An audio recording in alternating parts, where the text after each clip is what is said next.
One local educator is going back to school with a new endorsement. Ronda Nisbet, a math teacher at the new Lebanon Local School District, is one of 4 finalists in the Ohio State Board of Education's Teacher of the Year Award. She joins us now live in studio right now. Brooke is asking her questions about this prestigious honor. That's right. I'm joined now by Mrs. Ronda Nisbet, a middle school math teacher who has been teaching for 19 years, and 9 of those have been at New Lebanon. Thank you so much for joining us and being here tonight, and also congratulations. Well, thank you. Yeah, so let's talk a little bit about this honor for maybe people who don't really know about it, what this competition's all about, and when you found out that you were a finalist.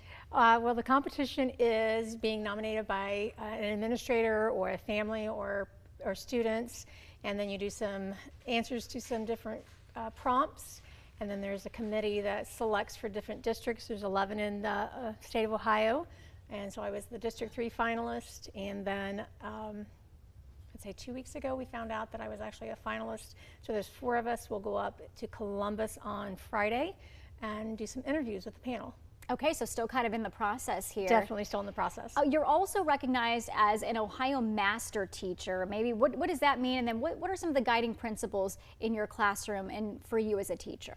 So the Master Teacher is something that teachers can submit to Ohio State Board, and you can be recognized for some of the achievements you have accomplished over your career.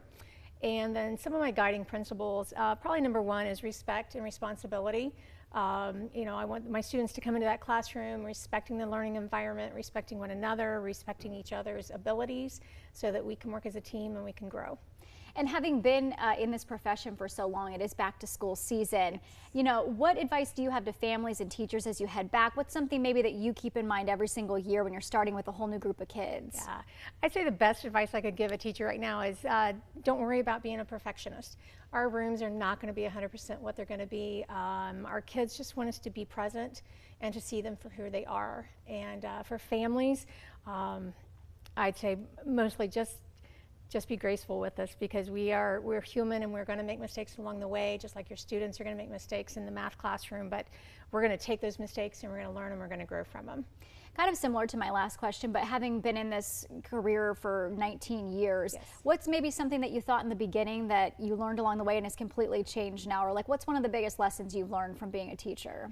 Oh, I'd say one of the biggest things that have changed is the technology. Mm-hmm. With AI out there now, it's no longer about do you have the correct question or the correct response. It's more, can you think critically, mm-hmm. and can you apply those things to every day in the real world? And that's just been a major change in 19 years that I've seen happen. We rely so much on the phones and yes. the calculators and all of it now. Yes. And then lastly, what is next for the Teacher of the Year selection, and when do you find out the results? So this Friday we will actually go to Columbus, mm-hmm. and we'll be interviewed by a panel of 10 different educators from different backgrounds, etc. And then after that, they will let us know in about 7 to 10 days. 7 to 10 days. Okay, yes. So we will keep our viewers updated, but congratulations on the nomination, no matter what the outcome. Thank you, thank you. Yeah, we have Mrs. Ronda Nisbet here. Thank you so much for joining us. Thank you for having me.